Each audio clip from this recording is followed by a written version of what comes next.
motivation, souvent on a tendance à écrire des phrases relativement générales. On ne fait pas attention à être suffisamment spécifique. On essaie d'ajouter le nom de l'entreprise ici ou là, mais au final, ça a peu de valeur ajoutée pour le recruteur. Donc, pour parer à ce problème-là, ce que je vous conseille, c'est d'avoir un paragraphe qui décrit un peu plus précisément un de vos accomplissements. Donc, on a tous fait quelque chose de positif, que ce soit au niveau du stage, au niveau des études, au niveau de son travail. Ça peut être, on peut avoir n'importe quel exemple. En général, moi, je prends 1 ou 2 exemples que j'ai notés brièvement dans mon CV et je vais développer un peu plus cet exemple pour créer un paragraphe dans ma lettre de motivation. Donc, pour vous donner 2 exemples, le premier, ce serait comment j'ai accompli mon master. Mon master, pour moi, ça m'a pris plusieurs mois. J'ai créé un questionnaire, j'ai obtenu 1000 réponses à mon questionnaire. Et donc, au final, c'est un projet que j'ai mené à bien et malgré les difficultés, j'ai réussi à l'accomplir. Donc ça, par exemple, je vais pouvoir l'écrire dans ma lettre de motivation pour montrer ma persévérance, le fait que je suis autonome. Voilà. Un autre exemple, ça pourrait être dans le domaine par exemple, de l'entreprise. Si vous avez travaillé ou fait un stage, vous pouvez dire que, je sais pas, vous avez augmenté le chiffre d'affaires, vous avez augmenté les ventes, ou que durant tel ou tel projet, vous aviez la responsabilité de mener une petite équipe. À vous de vraiment réfléchir à des exemples très concrets, que ce soit un stage d'1 semaine ou un travail de 5 ans, il y a toujours possibilité de vraiment trouver quelque chose qui a été fait. Alors évidemment, tout est fait en général avec une équipe, grâce à d'autres personnes, donc pas besoin de cacher cet aspect-là, mais vous, en tant qu'employé, vous avez également contribué d'une manière ou d'une autre. Donc utilisez cette expérience pour parler de ce que vous avez accompli, qu'est-ce que vous avez fait, est-ce que c'est parce que vous étiez plus fort en termes de créativité, est-ce que c'est ça que vous avez amené au groupe, est-ce que c'est parce que vous étiez plus jeune, donc vous étiez plus à l'aise avec les outils informatiques, est-ce que c'est parce que vous êtes mieux dans l'aspect finance, donc vous étiez plus dans la gestion du budget. Voilà, donc en fonction de votre expérience et de vos personnalités, trouvez quelque chose que vous avez apporté de concret et développez-le en un paragraphe dans la lettre de motivation. Et pour le recruteur, ça ce sera quelque chose de très précis qui pourra être mis en lien direct avec le poste pour lequel vous postulez. Parce que dans cet exemple, on va pouvoir voir, en effet, il a fait preuve d'esprit d'équipe. En effet, il ou elle a fait preuve de créativité. Donc choisissez bien aussi votre exemple pour que ça corresponde au poste auquel vous postulez. On ne sait jamais trop comment dire aux recruteurs à quel point on est persuadé de convenir pour ce poste. On a l'esprit d'équipe, on sait travailler sous la pression, on sait gérer un projet et on sait se servir de Word, Excel et PowerPoint. Bref, on a la plupart des qualités nécessaires pour ce poste. Mais alors, comment le dire correctement dans une lettre de motivation sans pour autant passer pour une personne arrogante ? Le mieux dans ces cas-là, en fait, c'est de dire que ce sont tes collègues ou tes responsables qui te reconnaissent ces qualités. Ça donne une portée un peu plus neutre à ce que tu dis. Donc concrètement, moi ce que je fais à la fin de ma lettre de motivation, j'ai toujours un paragraphe qui dit que mes collègues et mes responsables me reconnaissent tout particulièrement ces qualités, l'esprit d'équipe et l'efficacité. J'en choisis 2 ou 3 adjectifs qui correspondent particulièrement au poste auquel je postule.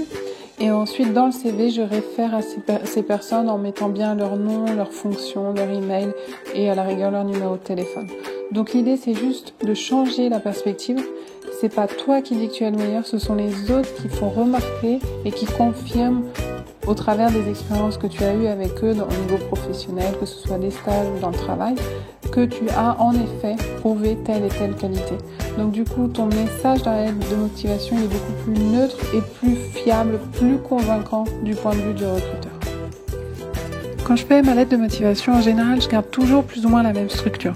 Je commence par expliquer mon intérêt pour ce poste et à parler brièvement de mon parcours scolaire et ou professionnel.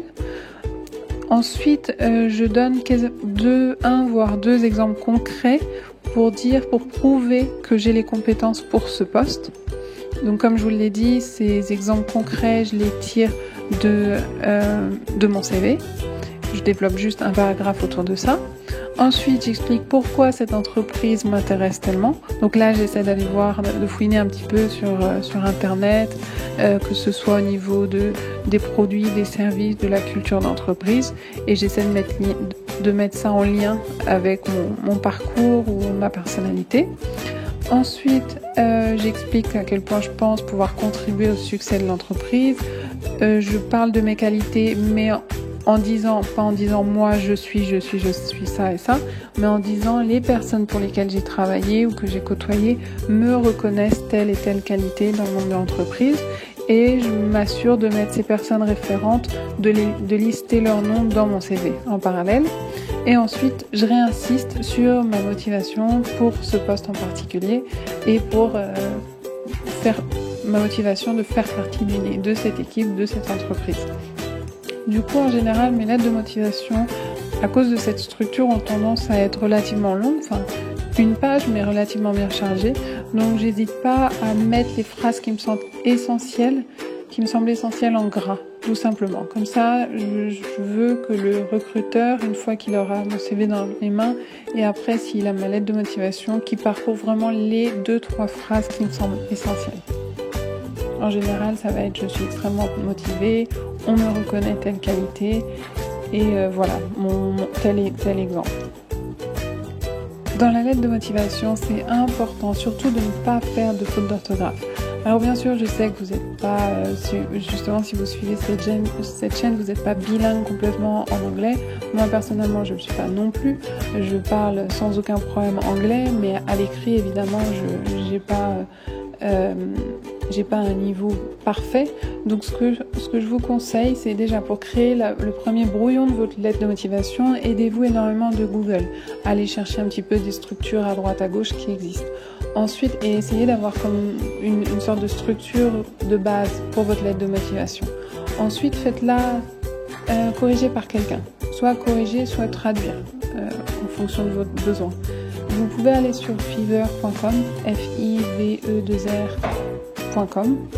Il y a énormément de possibilités pour se faire corriger une lettre par des Américains ou des Anglais pour pas cher, pour 5-10 euros maxi.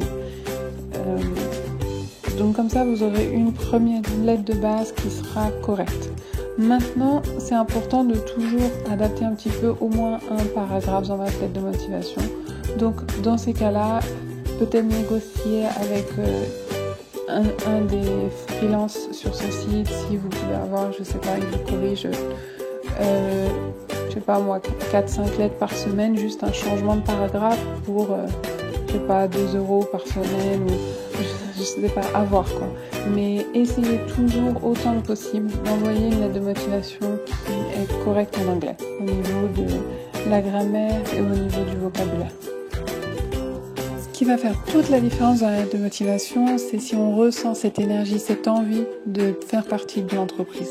Évidemment, il faut montrer que vous avez les compétences, donc ça on en a parlé, mais ce qui est vraiment important aussi, c'est cette énergie. Donc insistez sur le fait, pas que je veux ce poste, mais insistez sur le fait que vous avez les compétences pour faire partie de cette entreprise, que vous voulez faire évoluer cette équipe, cette entreprise, vous voulez contribuer à leur succès, que vous pensez avec toute humilité, que vous pensez qu'à votre niveau, que vous pouvez également apporter quelque chose et que vous avez hâte de pouvoir travailler avec eux, vous avez entendu beaucoup de choses sur cette entreprise, vous la connaissez, voilà, mettez vraiment une certaine énergie, faites comme si c'était vraiment l'entreprise de vos rêves à chaque fois.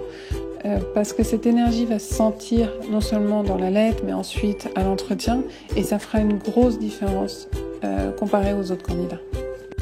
That's it for today. J'espère que cette vidéo t'a été utile. Si tu as des questions, écris-moi dans les commentaires. Si tu veux d'autres vidéos, abonne-toi à My Liberty TV. Obtenir le stage ou le travail de tes rêves, partir tranquille à l'étranger, bref, libère-toi enfin de l'anglais.